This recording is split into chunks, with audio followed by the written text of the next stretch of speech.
Buenas tardes, un placer saludarles a todos los facilitadores que conforman este gran equipo de arqueros del Saeta. Mi nombre es René Arturo Ramos Castillo, soy médico veterinario zootecnista, egresado de la Universidad de Guadalajara, con 2 maestrías, 2 especialidades. Las maestrías son en desarrollo organizacional y humano y la otra es en administración de empresas en el TEC de Monterrey, con un doctorado en ciencias del desarrollo humano, con orientación en educación. Y quisiera hablarles un poco de algunas reflexiones antes de abordar lo que serían las caracterización prácticamente de toda una experiencia de desarrollo curricular en los últimos 25 años en la Dirección General de Educación Tecnológica Agropecuaria. Hablarles de unas reflexiones sobre el desarrollo curricular que sustenta a un modelo educativo que se llama SAETA, Sistema Autoplaneado de la Educación Tecnológica Agropecuaria. Pero no quisiera abordarlo sin hacer algunos planteamientos. La pedagogía no es una ciencia lucrativa, por ello el desarrollo es lento, muy lento. Cualquier modelo educativo tarda en hacerse y tarda en implantarse, tarda en operarse, tarda en evaluarse, y a veces cuando esto sucede no alcanzamos a sacar las generaciones correspondientes. De tal manera que la educación debe de ser una ciencia liberadora. Y muchas veces, entre más confundida y dispersa está la sociedad, mejor es para intereses alineantes o alienantes. Habrá que ver mucho que los modelos educativos que se hacen en México para la sociedad mexicana correspondan realmente a necesidades de esta sociedad, más que adecuaciones, adaptaciones o implantaciones de modelos educativos hechos en otros países para necesidades y contextos diferentes. En la mayoría de teorías en las que se basan estos mismos modelos se han escrito acerca de la educación no soportan un análisis científico riguroso, como correspondiera a la cientificidad. ¿Por qué? Porque existen supuestos en el plano del deber ser en la educación, es decir, no son teorías científicas comprobadas. Lo que describen es a veces utopías y explican una realidad llamada educación. Son postulados utópicos, no son contenidos o eventos que se corroboran, que se comprueban por una serie de repeticiones, sino que realmente proyecta mucho a la creatividad, proyecta mucho a la formación del ser humano. Y como ustedes recordarán, todas las ciencias humanas son subjetivas, más que objetivas. Y otras teorías o discursos se abordan con parcialidad en el gran universo educativo. Lo hacen refiriéndose únicamente a campos muy particulares o específicos o escuelas o sistemas. De algunas más, la contextualidad es una teoría o discurso, viene de un contexto, se sustenta en el contexto en que se producen y su destino es ese mismo contexto, por lo que no tienen una amplia gama de acción. Por último, estas teorías o discursos son solo eso, teorías y discursos. Y nada más, es decir, que en el marco de la ley científica que describe, explica y regula la relación entre teoría y práctica, la educación debe de sustentarse y retomar lo mejor de cada una de ellas y realmente ser un constructo ecléctico. ¿Cuáles son en verdad las teorías o discursos sobre o acerca de la educación que poseen los requisitos de cientificidad, por los cuales adquieren la categoría de paradigma o modelo pedagógico, o en este caso, un modelo académico? Para determinar el grado de validez y confiabilidad y vigencia de un modelo, un discurso, una propuesta pedagógica, esta ha de observarse y analizarse a partir de los siguientes ejes de desarrollo: principios pedagógicos y parámetros. Y en este sentido haríamos o les invitamos a hacer unos cuestionamientos. Vamos a ubicar la propuesta teórica en el contexto en donde se produce. En este caso estamos hablando del sistema autoplaneado de educación tecnológica agropecuaria. ¿En dónde y cuáles eran las características y condiciones sociales, económicas, políticas, culturales, científicas? ¿En qué lugar y época se está diseñando el modelo. ¿Quién o quiénes son los autores? ¿Cuál es su formación, sus estudios, su ideología, su estatus socioeconómico, su actividad productiva o profesional? ¿Cuál es su experiencia en la educación? Para tener esta validez y confiabilidad y vigencia de un modelo, hay que contrastar los elementos de su estructura, de su propuesta. ¿Cuál es el universo educativo? Hay que abordar la descripción, la explicación de todo ese universo educativo, de su momento, de su tiempo, y solo se refiere en gran parte a una particularidad de él, sin olvidar que la generalidad no puede ser construida sin la parte, y que la parte es la unidad que refleja una generalidad o un universo. Por eso también debe describir y explicar una realidad educativa, o solo exponer como debería ser dicha realidad por lo menos. Constatar la propuesta teórica con la realidad educativa de su contexto debe ser puesta en práctica. ¿En dónde? ¿Cuándo? ¿Cómo? ¿Cuánto tiempo? ¿Cuántas generaciones? ¿Cuál es la trascendencia de sus egresados? ¿Cuáles son los efectos de su puesta en práctica? ¿Ha generado realmente cambios sociales? ¿Ha dado respuesta a aquello para lo que fue hecho? Son planteamientos que les sigo dejando como cuestionamiento y que deberán de irse contestando a lo largo de las exposiciones de estas reflexiones, del modelo educativo, de sus actores y de todos los contenidos, prácticamente de sus diseños modulares, con sus propósitos y competencias que haya que atender. También hay que revisar sus aportes epistemológicos y o metodológicos. ¿El autor poseía y dominaba conocimientos sobre el aprendizaje? ¿Cuáles eran los tipos y teorías en las que se recargó? ¿Cuáles son las leyes que los rigen, sus procesos, etapas, capacidades del ser humano para aprender? Estos autores conocían y dominaban los métodos lógicos de enseñanza para conducir cada etapa, cada actividad del aprendizaje. ¿Aportaron algún principio pedagógico nuevo? ¿Usaron diferentes métodos de aprendizaje? ¿Cuáles son? ¿En qué amplitud? ¿En qué profundidad? Y todo esto preguntarse también desde qué enfoque o desde qué punto de vista y de quién.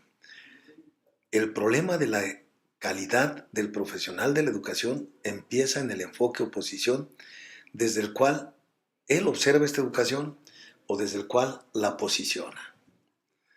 De tal manera que la educación formal o informal, un enfoque psicológico, un enfoque socioeconomista, pedagógico, puede ser también un discurso convencional y tradicional, la cotidianidad social, la de la realidad de la mayoría de los mexicanos. ¿Desde dónde? Por eso es que yo quisiera que observáramos los paradigmas que han determinado la educación en México de las últimas 4 décadas, o la educación en lo general, en todos los países. Pudiéramos recordar el conductismo, que es de las más usuales y que a pesar de que decimos que estamos actuando en constructivismo, en cognitivismo, en aprendizaje significativo, seguimos teniendo una base muy fuerte, creada por su exponente Frederick Burgholz Skinner en 1938 y perdura hasta el 79 y aún hasta nuestros días. Otra teoría es el aprendizaje significativo de David Paul Ausubel, de 1960 a 1978. La pedagogía operativa de Piaget, 65 al 69. El aprendizaje por descubrimiento de Brunner, de 1915 a 1990. Cognoscitivismo, otra vez de Jean Piaget, del 65 al 90. La pedagogía institucional de Michael Lovrot, 65 a 70. La pedagogía de liberación de Paulo Freire, que todavía sigue muy activo en Brasil. La taxonomía de los objetivos de Benjamin Bloom, del 71 al 95. La pedagogía crítica de Henry Giroux, del 81 al 2010. Y finalmente el constructivismo, aglutinado por los anteriores teóricos y de alguna manera por gente que sigue muy activa, y que es en el caso de César Coll con seguimiento de Jean Piaget. Habría que preguntarse qué pasó con estos paradigmas, por qué fueron sustituidos uno a uno, en dónde están las evaluaciones de su aplicación, con cuáles índices de pertinencia y eficacia trabajaron y operaron. Dieron respuesta a problemas de formación en los contextos donde se supone que fueron puestos en práctica. ¿Por qué han ido cambiando? Y quizás también en el sentido mexicano pudiéramos hacer unas anécdotas rápidas. Nosotros hemos tenido reformas educativas, no son nuevas y el concepto no es nuevo. No sabemos inclusive por qué. Esto es lo que marca formalmente la evolución y lo que hemos llamado reformas y nuevas formas de la educación. Llegamos a la reforma educativa del 2011, todavía con Alonso Lujambio y Felipe Calderón.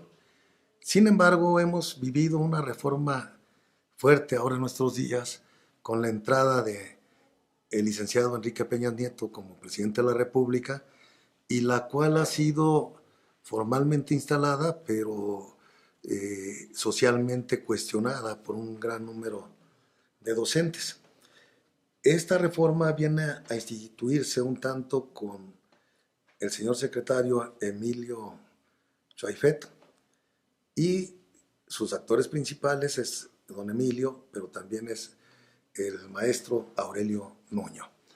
Y todavía estaríamos hablando aquí de que probablemente hoy, en julio del 2016, hay un pronunciamiento donde se deben de hacer algunos ajustes, sobre todo en el sistema de evaluación docente.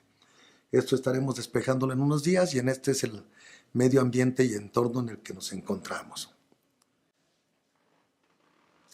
De tal manera que México ha tenido objetiva y plenamente identificables 4 grandes paradigmas pedagógicos con toda esta historia que hemos estado viendo, que esta es la última reciente o las últimas 4 décadas, pero pudiéramos mencionar también 4 grandes modelos educativos con los que México construyó su realidad, su identidad nacional, y todo lo podemos recordar. A veces no lo traemos muy fresco en la mente, pero ¿quién no acordarse que antes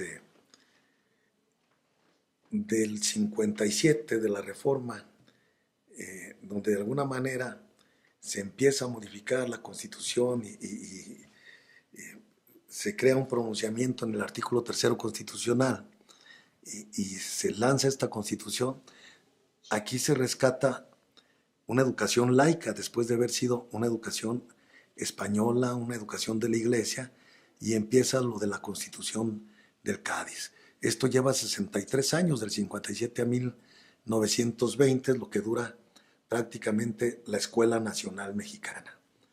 ¿Quién inicia este paradigma? ¿Quién inicia este modelo? Es Valentín Gómez Farías, José Luis Mora, Gabino Barreda, y a través de este postulado del artículo 3 que habíamos hablado ya del 57. De tal manera que esto tiene también etapas, tiene 3 momentos. Uno, el modelo educativo está influido por el positivismo europeo, que finalmente lo trae a México Joaquín Baranda, y que empieza a retomar ideas de los procesos formativos y de toda una serie de pensadores como Augusto Comte. Segundo momento, el modelo educativo con una concepción evolucionada del liberalismo, con mayor énfasis en un nacionalismo mexicano, a partir de Repsamen, Torres, Quintero, Ignacio Manuel Altamirano, Ignacio Ramírez. Y el tercer momento, que es el clímax, que es el auge del paradigma, es con Justo Sierra hacia 1910-1920.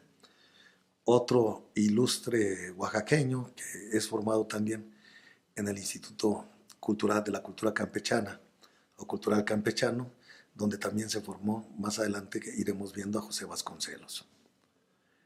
La reforma fue una revolución social que se produce en una revolución, o que produce una revolución educativa con consecuencia. Esa revolución educativa es la Escuela Nacional Mexicana, fue una revolución educativa que produjo una revolución social. Esa revolución social de 1910 a 1920 ha sido una revolución que dio a luz a una reforma educativa con José Vasconcelos. Las aportaciones del paradigma pedagógico mexicano anterior es en principio tener un diagnóstico educativo formulado, que incluía las demandas de la sociedad en cuanto a cómo se quería que fuera la educación mexicana y a qué problemas tendría que dar atención.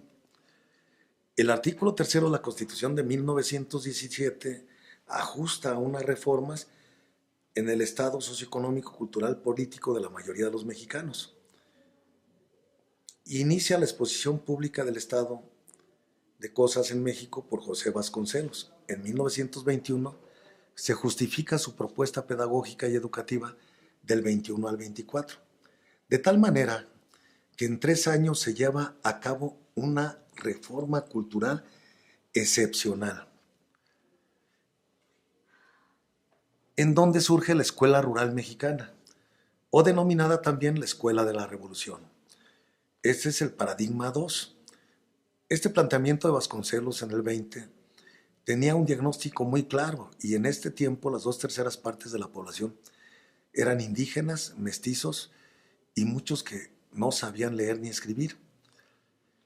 O no como hoy, que curiosamente se da un proceso de migración rural-urbana, y ya hoy tenemos un tanto más despoblado la zona rural que las zonas urbanas, teniendo una gran concentración. ¿Qué incluía esa propuesta de Vasconcelos? En principio, la Escuela Rural Mexicana con sus valores. Se crean aquí las misiones culturales, que eran equipos multidisciplinarios que atendían a procesos de necesidades y desarrollo rural, y que hasta nuestros días existen, y que es el preámbulo de alguna forma también de las brigadas de educación para desarrollo rural que tiene hoy nuestra dirección general. Las bibliotecas, los desayunos escolares y la formación de maestros en escuelas normales. En las casas del pueblo también se utilizaban tanto para dar asistencia como para dar formación en valores y contenidos de esta escuela. La cruzada educativa de Vasconcelos fue una revolución educativa, y lo sorprendente es que fue realizada en 3 años con resultados de mucho impacto. Como ustedes pueden ver, este tercer paradigma que marca la escuela socialista prácticamente tiene que ver mucho el entorno y el contexto internacional. Es la Revolución Rusa del 17, sustentada en el socialismo, la que de alguna manera proyecta una serie de ideas que dan movimiento a una nueva serie de pensamientos a raíz de adecuación y adaptación de algunos paradigmas educativos de éxitos y sonados en ese momento. Aquí es donde se hace la inserción de la denominación educación socialista, y es en 1934 donde se adhiere en el artículo tercero constitucional. El presidente es Lázaro Cárdenas del Río, su secretario de Educación y asesor, el maestro Ignacio García Telles, que es el jefe del Departamento de Escuelas Rurales, y en 1928 y 34 aparece muy pegadito a él una persona que es un ícono de la educación y sobre todo en la DGETA, cuya figura está en las medallas que nos dan por los años de servicio, y es el profesor Rafael Ramírez Castañeda. Esta escuela socialista prácticamente llega hasta 1945, donde aparece otro gran pensador que es el maestro Jaime Torres Bodet. Desde el inicio de la administración hasta el final, y prácticamente continúa con Adolfo López Mateos, él está con el señor presidente Manuel Ávila Camacho. En ese sentido, el presidente le pide que haga un diagnóstico real de la educación y que empiece a generar un modelo educativo que corresponda a las necesidades de los mexicanos y que responda a algo que realmente abone a mejorar el proceso de desarrollo mexicano. El maestro Jaime Torres Bodet en el 58 hace este diagnóstico y aterriza, sobre todo en la educación primaria, un plan y programa también de formación de maestros, que viene a tener su acción principal y a operarse de 1960 a 1972. Curiosamente, la formación de profesores iniciaba justo al salir de la primaria, en donde se hacía la secundaria y de ahí se cursaban solo 3 años de escuela normal. Como ustedes pueden ver, este plan de 11 años no tenía el proceso de formación media superior en maestros y muchos de ellos salían como maestros sin haber cursado este nivel de estudios. Continuando con esta gran aventura en desarrollo curricular, les voy a invitar a que vean un poquito la historia del Saeta, quien lleva una transición, como lo hemos comentado, y toda la experiencia actualmente de más de 20 años de trabajo de diseño y desarrollo curricular, pero quien ha retomado no solo de sus procesos de teoría y fuentes informativas adicionales a lo que está pasando en nuestros días, ha retomado grandes valores, grandes experiencias de lo que es una institución en la cual se soporta, y la cual da origen porque tiene los mismos principios filosóficos, porque tiene los mismos pensamientos y porque tiene toda una serie de lineamientos emanadas de un marco de calidad institucional de quien es la Dirección General de Educación Tecnológica Agropecuaria y la cual depende de la Subsecretaría de Educación Media Superior y evidentemente de la Secretaría de Educación Pública. ¿Por qué Saeta? El Saeta, que se antoja que es un instrumento que todos conocemos y el sinónimo de una flecha, la sacamos en este ejemplo y con este logotipo porque representa para nosotros algo. La imagen habla por sí misma. Semánticamente, hermenéuticamente, pudiéramos decir que el saeta es una flecha, como lo ven ustedes, que se soporta y rodea a la institución. Va a dar los mismos principios, la misma estructura axiológica, pero sobre todo con la calidad que requiere la educación tecnológica agropecuaria. Pero tiene un principio formativo. Si ustedes ven, la flecha no es cerrada, no es una flecha redonda, es una flecha que demuestra que hay un continuo, y esto quiere decir que la educación nunca termina, que la educación es un proceso formativo constantemente y que va de la mano del ser humano, ya que el ser humano, desde que nace hasta que muere, la única constante que podemos comentar aquí es el aprendizaje. Por esta razón es que el sistema autoplaneado de educación tecnológica agropecuaria prácticamente se refiere o se retoma en una saeta porque simbólicamente esta no es solo el instrumento, es un instrumento que depende de un docente que tenga temple, que tenga voluntad, que tenga pasión, que tenga vocación, que le gusta y se enamora de lo que hace, que quiere el proceso de aprendizaje y quiere a los estudiantes, que se reforza y de alguna manera se sustenta en teorías pedagógicas sólidas, tanto de todos los autores como los que hemos visto, pero sobre todo quizás de otro también que subyace y es transversal en todo el modelo educativo, el eros pedagógico. Alguien que aprende a aprender, que ama ese aprendizaje, que aprende a pensar, que aprende a relacionar, pero también que aprende a desaprender y que es capaz de ir aprendiendo sobre lo aprendido, que es capaz de ir cuestionando lo aprendido y que es capaz de ir generando constructos y construyendo nuevos conocimientos, nuevos saberes que permiten que no se quede solo en el logro de la competencia, sino que la pueda relacionar, pueda acceder a capacidades mayores y pueda atender de mejor forma los problemas de la vida cotidiana a los cuales se enfrenta. En ese sentido, la formación humana y de calidad del Saeta es parte esencial del modelo.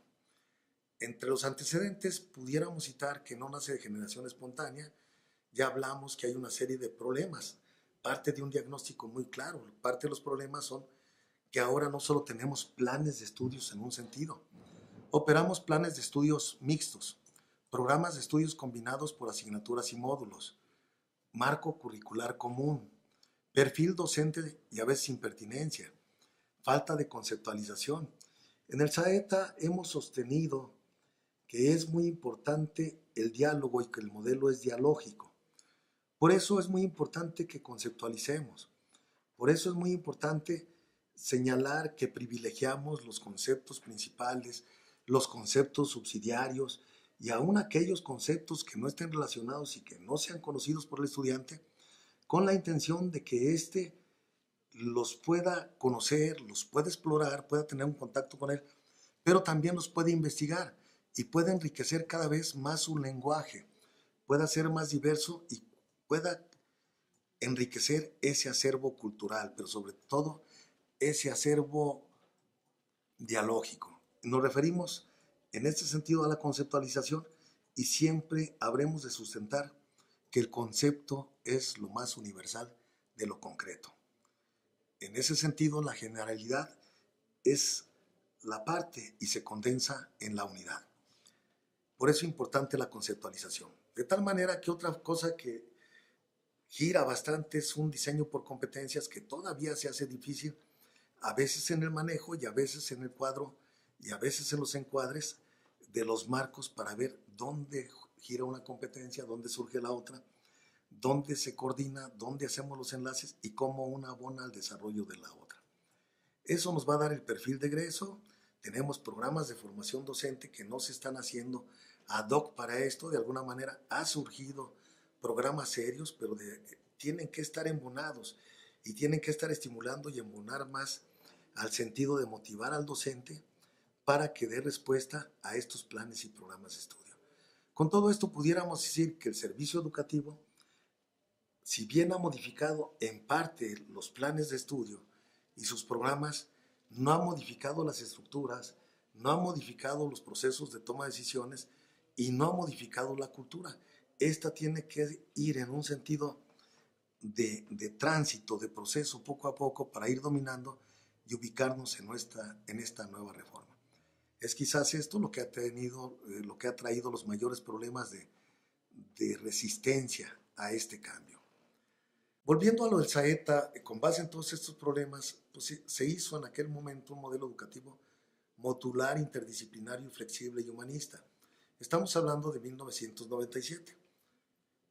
Y queremos decir, subrayar y decir con mucha alegría y orgullo que en el 1997 esta es la primera estructura curricular interdisciplinaria y la primera por módulos, con gran aceptación y solidez del servicio, pero con muchas dudas, sobre todo de muchas instituciones, porque generalmente se hablaba de que la educación abierta era una educación de segunda o de tercera. Una vez que hemos transcurrido con todos estos 20 años de experiencia, ha dado muestras y pruebas de la probidad de resultados excelentes y extraordinarios cuando damos seguimiento a egresados y que han sido exitosos en todas las carreras de nivel superior y universidades en los que estos son aceptados. Hemos constatado y garantizado que es un proceso de formación muy serio y que efectivamente hemos logrado la calidad de un sistema presencial y hemos superado en gran parte el mismo, ya que el estudiante, al igual que el docente, corre el riesgo de enamorarse del aprender. Por eso es que respondió a sus expectativas de estudiantes para la certificación de su bachillerato, para la incorporación al mercado laboral, para continuar sus estudios superiores y para mejorar cualquier espacio donde el estudiante se encontraba o donde este egresado actuaba. Esto sucede hasta la reforma del bachillerato tecnológico iniciada en agosto del 2004. Y vuelvo a decir que la reforma pudiese ser un sinónimo o va muy paralelo al concepto de educación. ¿Por qué? Porque el concepto de educación, si bien viene de Duscher, que es ex hacia afuera, Duscher, potencial y liberar todo ese potencial que tiene el ser humano, la reforma es una forma nueva. Re es nuevo y una forma es el sentido de cómo se estaba manejando esto anticipadamente. Por eso es que en esto hemos amarrado mucho otro concepto que se llama autopoiesis y que lo vamos a ir viendo que va a aparecer, que es el hecho de convertirse en persona, de formarse día a día, de autoformarse y de crearse día a día para ser una mejor persona. Esta reforma del 2004 nos rige y nos da un marco normativo que nos lleva a actuar dentro de un requerimiento de COSNET en aquel entonces, el Consejo del Sistema Nacional de Educación Tecnológica, hoy COSDAC, en el cual nos piden que de alguna manera aparezcan las asignaturas y que se dejen los trabajos modulares, porque ellos son o están más bien muy preocupados porque deben de aparecer los contenidos y que estos deben de aparecer con la intención de ver en qué momento se encuentra del plan de estudios y en qué momento de dicho tránsito. De tal manera que en este momento del 2004 lo que nos pide COSNET en aquel entonces es que aparezcan estas asignaturas y las aparecemos. Lo único que se hace es dividir el plan de estudios y sus asignaturas en los 6 semestres y nos da un total de 18 bloques, trabajándose un tanto interdisciplinario, pero ya no de la misma forma que en los módulos y su estructura. Así llegamos al 2008, donde se inicia un nuevo diseño modular. Se inicia el diseño curricular y es en el 2013 donde de alguna manera empieza a tomar más velocidad este diseño para su propuesta, porque en el 2013 el SAETA, el Sistema Abierto de Educación Tecnológica Agropecuaria, es detenido para trabajar realmente en consecuencia a lo que marca la filosofía, ya que estábamos operando mucho fuera de norma y nuestra dirección general, con miras a dar un ordenamiento, suspende el servicio un semestre y lo reordena con todo un diseño curricular y este es puesto en marcha en agosto del 2014. Aquí tenemos los 18 módulos con sus nombres originales. Como ustedes pueden ver, hay mucha similitud con los nombres de hoy. Esta es parte de lo que les llamaba del Acuerdo 345, surge en el 2004, y es aquí cuando de alguna manera entre los grandes ejes del diseño curricular, trabajo muy profesional hecho por docentes de toda la República y que empieza a responder realmente al contexto mexicano, hablamos de 3 ejes de formación, uno de formación básica, uno de formación propedéutica y otro de formación profesional. Esta es la otra parte que les comentábamos cuando en el 2004 nos piden que aparezcan las asignaturas y pues esto es lo que enunciábamos, se divide el plan de estudios en 6 semestres, se hace una carga más o menos de 3 asignaturas por semestre y nos dan 18 bloques para atender en el trayecto del plan de estudios. Esto se viene trabajando prácticamente hasta que aparece el Acuerdo 445 en la reforma del 2008, quien ya regula la oferta educativa de la educación media superior. Y en este tenemos las opciones educativas y dentro de las modalidades que se puede ofertar. Como ustedes pueden ver, son 7 las opciones y prácticamente nosotros estamos en la opción autoplaneada, modalidad mixta y prácticamente requiere un 30% de mediación pedagógica con un 70% de estudio independiente entre sus requerimientos más normativos. De tal manera que ustedes pueden ver toda la oferta educativa, pero también pueden ver por qué se eligió esta opción.